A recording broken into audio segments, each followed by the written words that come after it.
All right, so going to be doing a comic review, and this is another book sent to me by my friend Chris. Chris, thank you once again. And today we're going to be talking about Green Arrow, Family First. This is the second volume of the Joshua Williamson Green Arrow run. And yeah, so the first volume I had nothing but absolute love for. I've always been a fan of Green Arrow. Um, there's not a lot of like Green Arrow books, even though yes, there was like a whole era of Green Arrow. Like Green Arrow's been a consistent character, and the whole theme of this book is that Oliver is trying to reconnect with his family because he's been lost to it. I know, like over a year ago, I think almost a year ago, I did a review of Volume One, and yeah, so the comic is basically about Oliver trying to reconnect and find all of his lost family members because they've been separated for so long. And I gotta hand it to Williamson because the dude clearly has a lot of love for Green Arrow. Like he understands, like it's not just family members because he's basically juggling so much. The Green Arrow family has been thoroughly fucked through retcons and reboots and things like that of different universes. Even like there's a joke from Oliver in this book where it's like, I don't know what, like the universe just fucked me over and gave me a new family sometimes. Um, so I thought that was a fun little joke. But yeah, and that's the other thing is that it's not like Williamson is trying to like shoo away all the stuff from New 52 or even Rebirth where they're trying to be like, no, that didn't happen. No, every character's here. Like Mia from the show, she's here. Even John Diggle, who I forgot, Diggle was brought to the DC universe from the show in I think either the New 52 or Rebirth era. But yeah, he shows up in here, which I was actually like, oh, cool, he's here. Also, we get to see like Emiko, who is the sister of Oliver, which was forgotten. Like even there's a joke where it's like even like Oliver's like even I forgot, and even I was like, I feel like that was a nod to the readers too. But yeah, so this main story is that Oliver, after the event, because Merlin has basically been destroying his life this whole time, and essentially Oliver's looking for Roy. Roy went missing while trying to find Waller to get information. And so Oliver and his son Connor Hawke are trying. Ollie and Connor are trying their best to go find Roy. And this is also set during like why Dinah's not here a lot is because this is set during Kelly Thompson's Birds of Prey, which I also really like that first volume. So yeah, Dinah's off with the Birds of Prey in Kelly Thompson's run at the moment. So it's just Oliver now.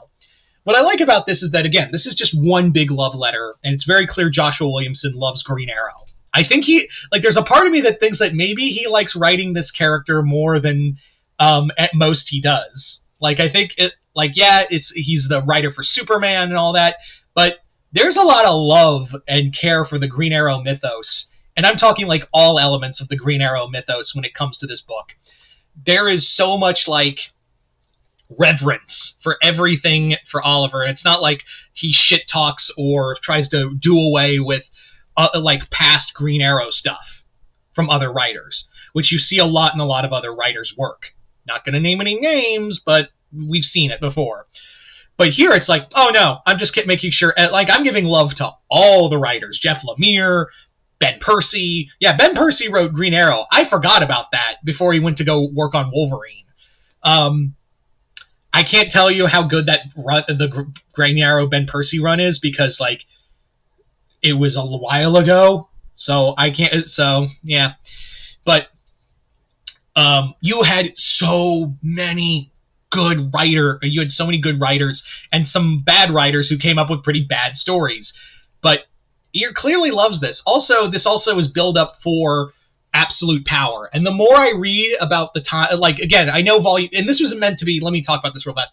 This was clearly meant to be, like, how this storyline ends. I also heard that this was meant to be a 6 to 12 miniseries, but after how well it was selling, it got turned into an ongoing, and Williamson only stayed on till volume 3. And it's very clear that like it was meant to be build up for Absolute Power. And reading this makes me go, there was no clear path for Absolute Power. You want to know what Absolute Power should have been called? Absolute fucking Mess.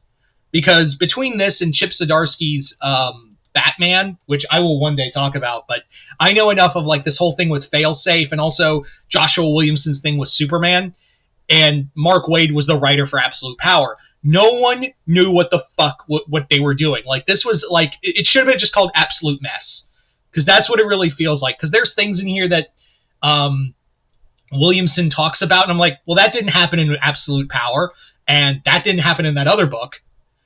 It was very clear no one was talking to each other on this event, and I really have no desire to read Absolute Power. If the comic ties in with it, cool.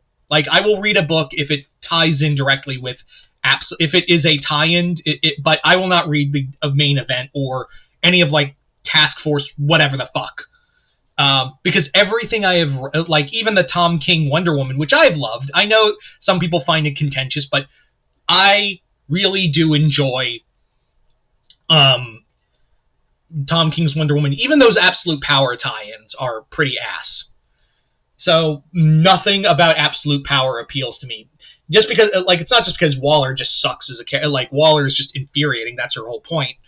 I get that, but like, also, no one knows how to write a consistent character in these in this event, because Oliver, like, he's like, I'm playing the long con, but in the main event, it's like, oh, he's really gone into to be a double agent for Waller, or Peacemaker. Peacemaker's written like John Cena in this book with Peace Wrecker, the Peacemaker from Earth 3. There's a lot, but if you take away the Absolute Power stuff, it's a solid book of it's a giant love letter to Oliver Queen as a character and his family, because God knows he went through this character has gone through more than enough, right? So yeah. The action's pretty solid. It was really cool to see Phil Hester guest star as an artist in a lot of this book, especially the Onomatopoeia issue. That was really cool. So yeah, I do want to read Volume 3.